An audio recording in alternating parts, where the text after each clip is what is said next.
So, hello everybody. Today we're working on the properties of parallelograms. Parallelograms are quadrilaterals. That means they have four sides. But something is special about parallelograms. There's a lot of different properties that are special about them. So, if you take a look at this area of your notes,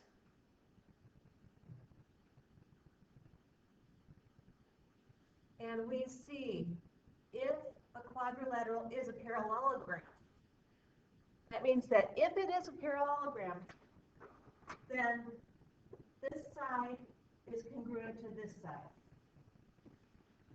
And this side is congruent to this side. If it's a parallelogram, the opposite sides of a parallelogram are congruent. The next one, if a quadrilateral is a parallelogram, then its opposite angles are congruent. This angle is congruent to this angle. This angle is congruent to this angle.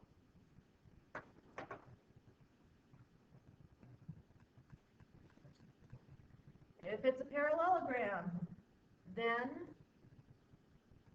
the consecutive angles are 180. They're supplementary. So this angle plus this angle is going to be 180. So angle M plus angle L is 180, and so forth. It says right here, x plus y equals 180. Finally, if we have a parallelogram that has one right angle, then it all has four right angles. And here again it says, if it's a parallelogram, then it has one right angle, then it has four right angles. If one of these is right, that means this is right, because if I add those together, they're supplementary. Or if I look at this one over here, these two are opposite angles, so they have to be congruent. These two are opposite angles, so they have to be congruent. Everything is 90 degrees. If a quadrilateral is a parallelogram, then its diagonals bisect each other. That means the diagonals bisect each other. That means that this diagonal is congruent to this diagonal, excuse me, and this diagonal is congruent to this diagonal. That means I could set those equal if I need to. And then the last one.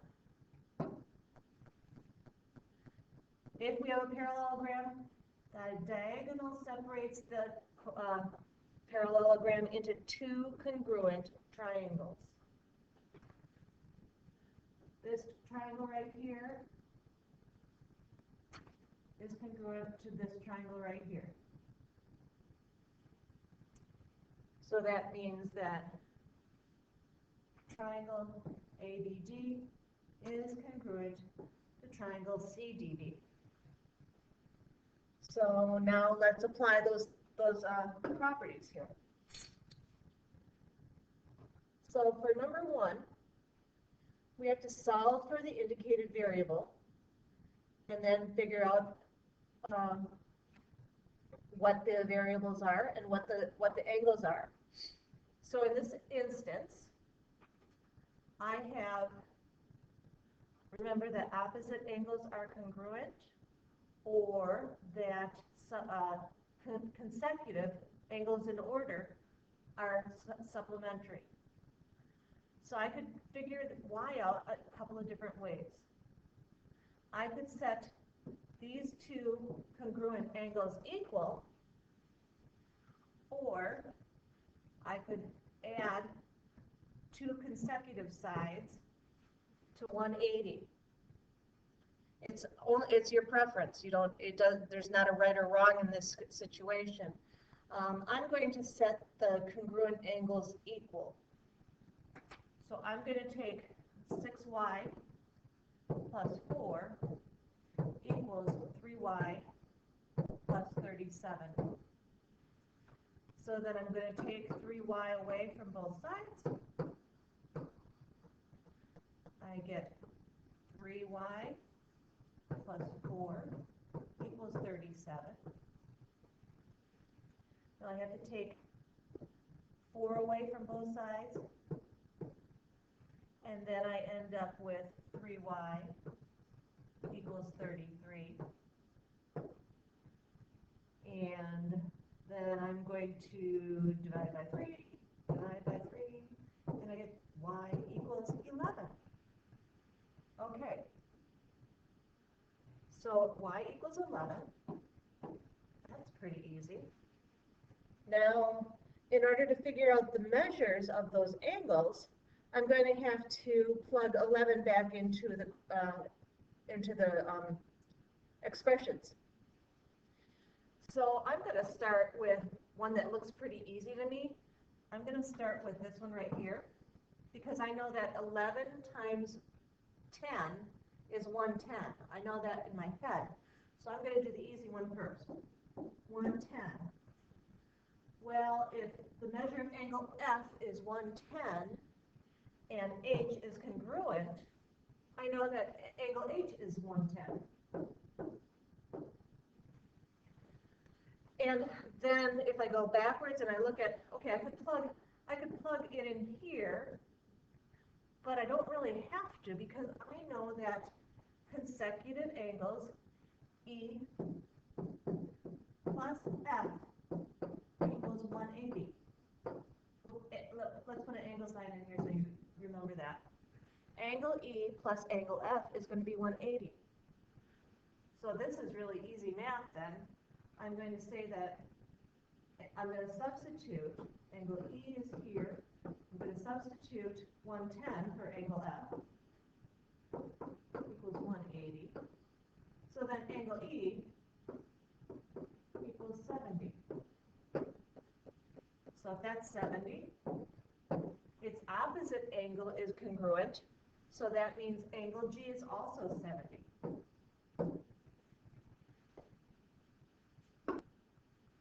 Okay, so on number 2, we're going to tap into some prior knowledge too.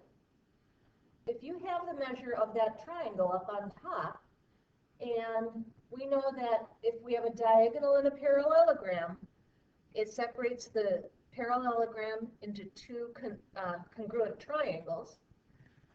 I know that I can look at this triangle right here and know that it's congruent to this triangle down here. So I'm looking for the corresponding angles in those triangles, and I don't have any letters or anything. So what I'm going to do is I'm going to use some prior knowledge, and I know that these two sides of the parallelogram are parallel, because that's why it's called a parallelogram. Okay, so now I'm going to find a transversal that works for this pair of parallel lines. So now I'm looking at this and I say, oh yes, I see some alternate interior angles that are congruent. I have this angle right here congruent to this angle right here. So I know that y is going to be 44.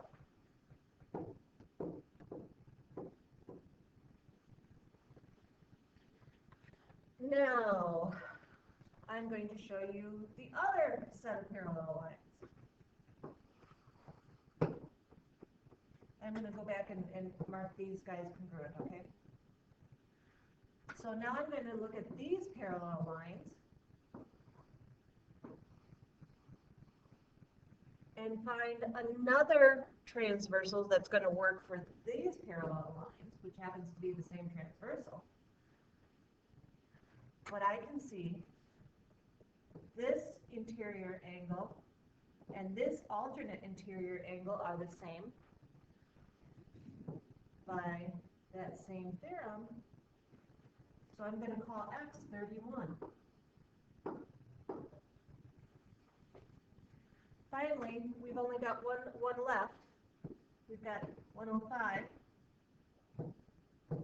is congruent to angle Z.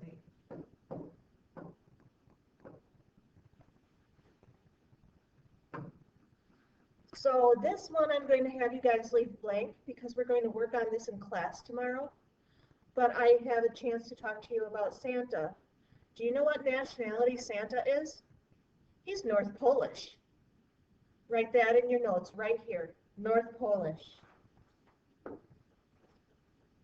Now we're working on the properties of the parallelogram about the diagonals. These are the diagonals in this parallelogram. This diagonal and this diagonal. Okay. So, what do we know about the diagonals? Well, we know that they bisect each other. So that means that this side is congruent to this side, and this side congruent to this. So what we're going to do is we're going to set those diagonals, the bisected diagonals, equal to each other. So I'm going to do the red one first. I've got 2x minus 5 equals x plus 7. So now I'm just going to do the math. Okay, minus x. Oh, that's not an x. Minus x minus x. So you have x minus 5 equals 7 plus 5 plus 5. X equals 12.